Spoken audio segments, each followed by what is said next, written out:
جی، اسرائیل Hamas تنازع کی وجہ سے ہم نے دیکھا ہے کہ دنیا دو حصوں میں بٹی ہوئی ہے، اور ہم نے دیکھا کہ اس کی وجہ سے بہت سے لوگ جو ہے وہ پریشانی کا شکار ہے۔ کل ایک بہت زیادہ جو اس جنگ میں جو ہے ہم نے دیکھا کہ ایک المناک واقعہ پیش آیا، ایک ہسپتال کے اوپر بمبارمنٹ کی گئی ہے جس میں 500 سے زائد افراد جو ہے وہ شہید ہوئے ہیں۔ جیسے یہ واقعہ ہوتا ہے تو جو سب سے پہلے جو خبریں آتی ہیں وہ یہی آتی ہیں کہ اسرائیلی فضائیہ کی طرف سے یہ بمبارمنٹ ہوئی ہے، اور اس میں 500 سے زائد جو ہے وہ مریض جو ہے وہ جان بحق یا شہید ہوئے ہیں۔ اس میں دیکھیں کہ بین الاقوامی جو قوانین ہے اس میں یہ ہے کہ اگر حالت جنگ میں بھی ہو تو ہسپتالوں، اسکولوں وغیرہ پہ جو ہے نا حملہ کرنا یہ غیر اخلاقی تصور کیا جاتا ہے، اور مجرمانہ فعل جو ہے اس کو تصور کیا جاتا ہے۔ پھر جیسی انٹرنیشنل میڈیا میں یہ خبریں آتی ہیں کہ اسرائیل کی طرف سے، فضائیہ کی طرف سے حملہ آتا ہے، اسی وقت جو اسرائیل کی جو ترجمان ہے وہ یہ بیان کرتے ہیں کہ یہ حملہ ہماری طرف سے نہیں ہوا ہے، بلکہ یہ ایک ملیٹنٹ گروپ جو اسلامک ہے ان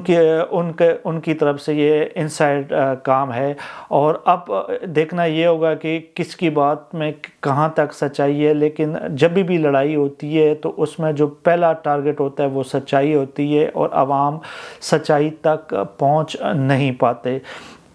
دوسری بات یہ ہے کہ اس کی وجہ سے ہم نے دیکھا ہے کہ دنیا میں بھی جو ہے وہ بین الاقوامی سطح پر جو ہے بہت سے باتیں کی جا رہی ہیں۔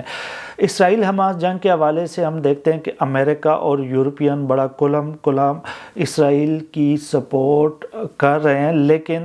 جو چیزیں نظر آ رہی ہیں اس کے پس منظر میں بھی بہت سی چیزیں دکھائی دیتی ہیں۔ پچھلے 2-3 دن سے اسرائیل کے کچھ آفیشل کی طرف سے بھی یہ اس طرح کے بیانات آ رہے ہیں کہ اس جنگ میں کسی نہ کسی تک ہم اس پہلو پر بھی غور کر رہے ہیں کہ روس کس حد تک جو ہے اس میں فریق ہے، اور ان کو اس حوالے سے کچھ شکوک و شبہات ہے کہ جو رشیا ہے وہ بھی اس حوالے سے حماس کی کسی نہ کسی حد تک اس کارروائی میں جو ہے وہ مدد کر رہے ہیں۔ اس کے علاوہ بھی ہم چونکہ میں پیرس میں ہوتا ہوں، یورپ کے اوورال میں آپ کو سچویشن بتاؤں کہ اس حوالے سے لوگوں کے کیا جذبات ہے، تو جیسے ہی ہم دیکھتے ہیں کہ اسرائیل کے اوپر حماس راکٹ حملے کرتے ہیں تو اس کے اگلے دن یہاں پہ ایک بہت بڑا احتجاجی مظاہرہ ہوتا ہے پیرس کے اندر، جس میں یہودی کمیونٹی کی 35 سے 40 ہزار جو افراد ہوتے ہیں وہ شریک ہوتے ہیں،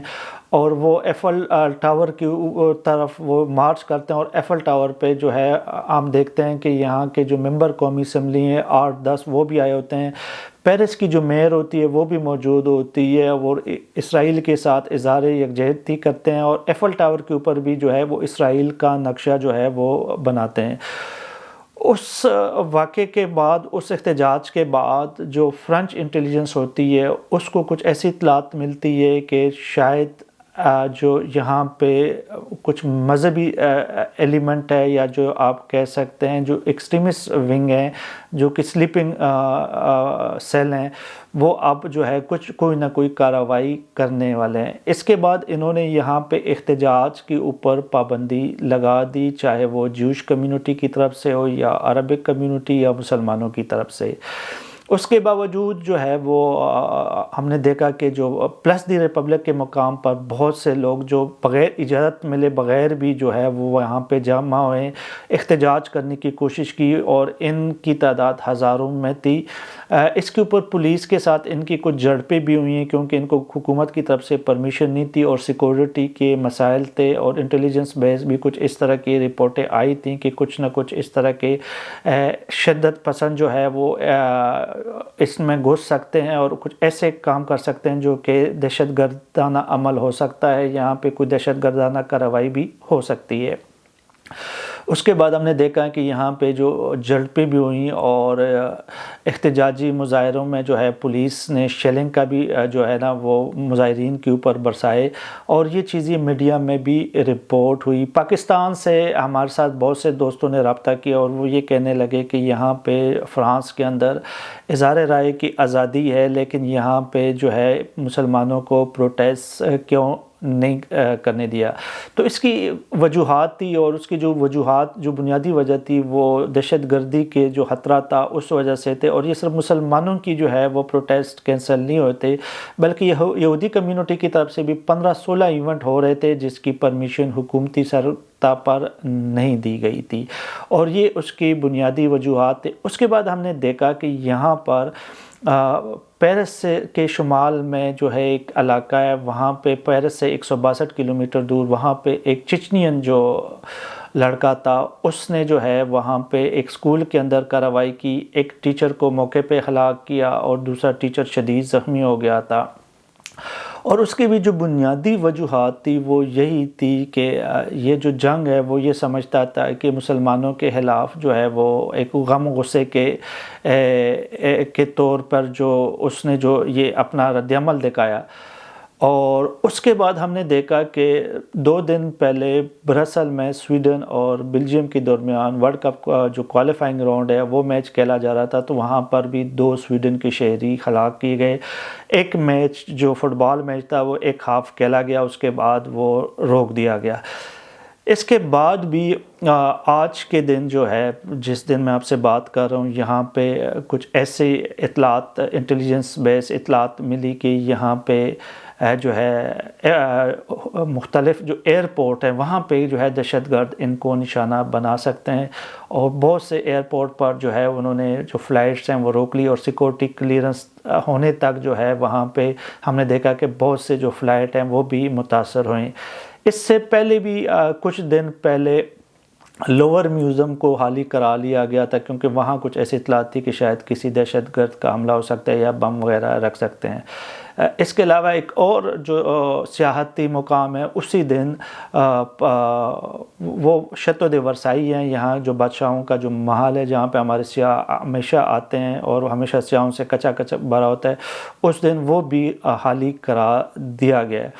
تو اس وقت جو ہم دیکھتے ہیں مجموعی طور پہ تو یہاں پہ ایک خوف کا سا عنصر ہے۔ حکومتی سطح پر بہت سختی کی گئی ہے، 12,000 سے زائد پولیس کو یہاں پہ ڈپلائی کیا گیا ہے، اور 12,000 پولیس کا مقصد یہی ہے کہ جو کوئی بھی ایسی چیزیں دیکھیں، مشکوک سرگرمیاں دیکھیں تو اس کو جو ہے وہ نوٹ کریں اور کوئی بھی ایسا واقعہ نہ ہونے دیں۔ بہت بڑی جو گیدرنگ ہے کہیں پر بھی وہ حکومتی سطح پر اس کی اجازت اس وقت نہیں مل رہی۔ حکومتی جو انٹیلیجنس ادارے ہیں ان کا یہی کہنا ہے کہ جو شر پسند عناصر ہے، جو دہشت گرد ہے، یہاں پہ ایکسٹریمسٹ سیل ہیں، وہ اس وقت کوئی نہ کوئی اس طرح کی منصوبہ بندی بنا رہے ہیں کہ کوئی نہ کوئی ایسی حرکت کی جائے اور جو دہشت گردانہ کارروائیاں جو ہے وہ کر سکے، اور حکومت کی کوشش ہے کہ وہ ان چیزوں کے اوپر کنٹرول کریں۔ انٹیلیجنس بیس جو ہے وہ ہم دیکھ رہے ہیں کہ وہ کارروائیاں بھی یہاں پہ بڑھی ہیں، بہت سے لوگ گرفتار بھی ہوئے ہیں یہاں پہ، اور ایسے لوگ جن کے اوپر شک ہے کہ وہ ایکسٹریمزم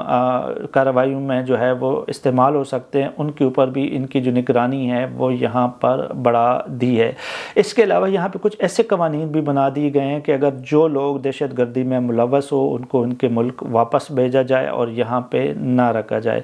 تو ہم دیکھ سکتے ہیں کہ جو حماس جنگ کے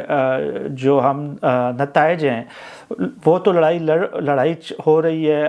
حماس نے جب حملہ کیا، پھر اسرائیل نے اس کے اوپر حملہ کیا، دونوں طرف سے ہم نے دیکھا کہ چاہے وہ اسرائیل ہو چاہے وہ فلسطین ہو، دونوں طرف سے جو سویلین ہیں وہی زیادہ شکار ہوئے، لیکن ہم اس کے جو جنگ کے جو اثرات ہیں وہ ہم یہاں یورپ میں بھی محسوس کر رہے ہیں، اور ہم دیکھ رہے ہیں کہ یہاں پہ جو سیکورٹی کے جو معاملات ہیں وہ بگڑ رہے ہیں۔ یہاں پہ سیاستدان بھی بہت زیادہ ڈیوائڈ دکھاتے ہیں۔ حکومتی سطح پر تو وہ ایک بہت کلیئر میسج ہے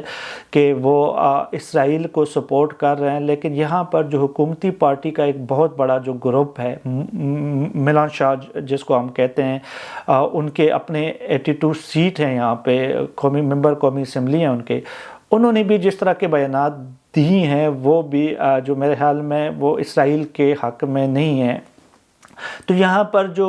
ہم دیکھتے ہیں کہ عوامی سطح پر بھی جو ہے وہ ایک اور رجحان ہے، حکومتی سطح پر اور سیاستدان جو ہے، سیاسی جماعتیں یہ بھی بٹی ہوئی ہیں اور یہ مختلف اینگلز میں، مختلف سمتوں میں بیانات دے رہی ہے۔ لیکن حکومتی سطح پر جو بھی یہ بیانات دیں، لیکن اگر عوامی سطح پر اگر رد عمل آتا ہے اور پریشر آتا ہے تو پھر حکومتیں مجبور ہو جاتی ہیں کہ وہ عوام کی سنیں، کیونکہ انہوں نے آگے الیکشن میں جانا ہوتا ہے، ووٹ لینا ہوتا ہے، اور جو فیصلے انہوں نے کیے ہوتے ہیں اس کی ایکسپلینیشن ضرور دینی ہوتی ہے۔ اب جس طرح کا جو رات کا حملہ ہوا ہے اور ایک ہسپتال میں 500 سے زائد جو ہے وہ ہم نے دیکھا کہ وہ فلسطینی شہید ہوئے ہیں، اس حوالے سے پوری یورپین میڈیا میں بلکہ دنیا میں بھی غم و غصہ پایا جاتا ہے۔ اب یہ کہنا قبل از وقت ہوگا کہ یہ آیا اسرائیل کی طرف سے تھا یا کوئی جو ہے اندر کی کارروائی تھی، کیوں کہ اس حوالے سے ہمارے پاس ہم وہی چیز آپ کو بیان کرتے ہیں جو ہمیں رپورٹ ہو رہی ہیں۔ لیکن جیسے میں نے پہلے کہا کہ جنگ ایک بہت بڑی انڈسٹری ہے اور اس میں جو سب سے پہلا قتل ہوتا ہے وہ سچ کا ہی ہوتا ہے، تو اس کے لیے ہمیں انتظار کرنا پڑے گا۔ لیکن جو افسوسناک بات یہ ہے کہ جنگ کی وجہ سے جو ہے، چاہے وہ اسرائیل ہو چاہے وہ فلسطین ہو، دونوں طرف سے سویلین لوگ جو ہے ان کی ہلاکتیں ہو رہی ہیں، اور اس جنگ کے اثرات پوری دنیا تک پھیل رہے ہیں۔ بین الاقوامی سطح پر یورپ میں بھی یہاں پر سیکورٹی کے مسائل میں بہت زیادہ اضافہ ہوا ہے،